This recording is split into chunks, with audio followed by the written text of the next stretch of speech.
morning everyone. Today we will start a new chapter in our Beehive book, that is chapter 4, A Truly Beautiful Mind.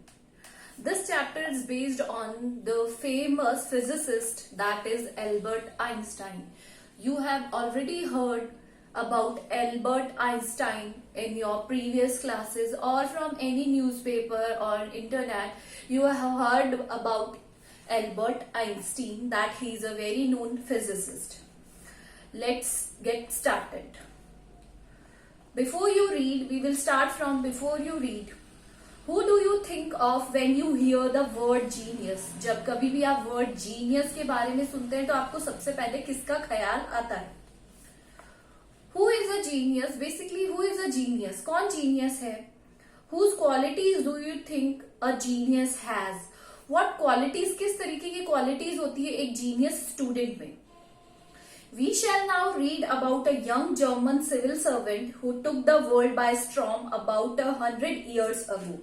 Now we will read about a young civil servant जिसने क्या ला दिया था, तूफान ला दिया था अपनी जो writings है या अपनी जो उसकी पेपर्स थे उनके थ्रू, उसने जो उनकी इन्वेंशंस थे उनके थ्रू उन्होंने क्या ला दिया था, तूफान ला दिया था 100 साल पहले.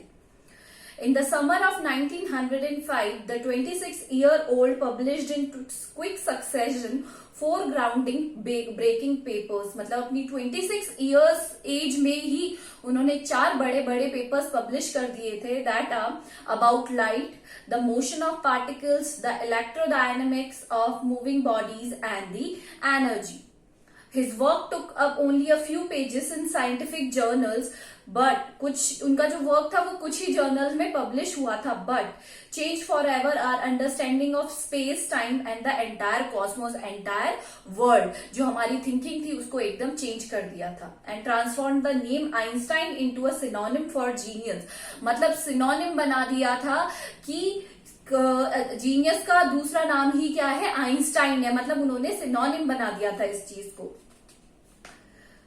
50 years after his death, Albert Einstein genius still reigns. और आफ्टर उनकी डेथ के 50 साल बाद भी उनका जो नाम है वो आज भी चलता है.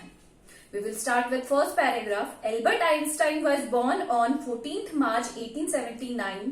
He was born on 14th March 1879 in the German city of Ulm, without any indication that he was destined for greatness. मतलब इसका कोई वो इंडिकेशन नहीं दिया जा सकता कि वो ग्रेटनेस के लिए ही, महानता के लिए ही पैदा हुए थे.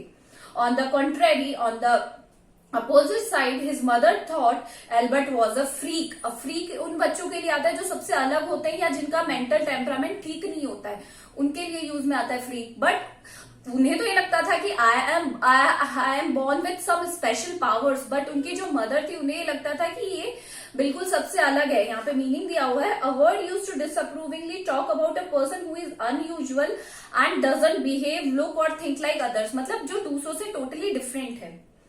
To her his head seem much too large. उनके लिए, जो उनकी मदर थी, उनके लिए जो उनका हेड था वो बहुत ही ज्यादा लार्ज था, बड़ा था.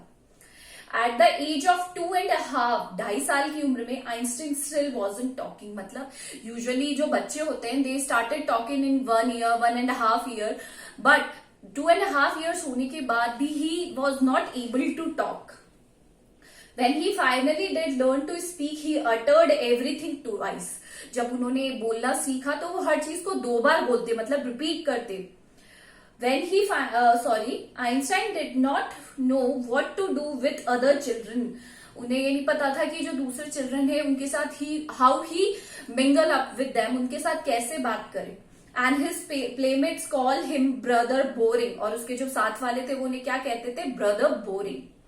So the youngest player by himself, जो उनके much of the time he especially loved mechanical toys. Looking at his newborn sister Maza, he said to have said, "Fine, but where are her wheels?" उनके पास एक mechanical toys थे और वो हमेशा कहते थे कि इसके wheels कहाँ हैं. We have left one paragraph here. We will read that also. Otto Neuberger, the historian of ancient maths, जो हिस्टोरियन थे एंशियंट मैथ्स के, told the story about the boy Einstein. उन्होंने आइंस्टाइन के बारे में एक स्टोरी बताई and he characterised as a legend but that seem fairly authentic as he was the late talker his parents were buried. एक जो mathematician थे उन्होंने बताया कि जब वो लेट बोलने लगे आइंस्टाइन तो उनके parents they were very worried कि how is not able to speak at that age of time, मतलब 2-2.5 साल का हो गया है बच्चा and he is not able to speak anything. At last, at the supper table one night, जब they were having their supper at that time, he broke his silence to say, the soup is too hot. Suddenly उन्होंने क्या बोला Einstein ने जब वो खाना खा रहे थे, the soup is too hot, soup बहुत गर्म है। Greatly relieved, his parents asked why he had never said a word before. अब उनके पेरेंट्स को ये लग रहा था आज तक जिसने एक वर्ड भी नहीं बोला है। He said her whole sentence that जो भी करेक्ट है एकदम। Albert Einstein replied because up to now everything was in order. तो उन्होंने कहा क्योंकि अब तक सारी चीजें क्या थी, ऑर्डर में थी। So this is all for today. You do the hard words and I will give you some question related to the text. Thank you.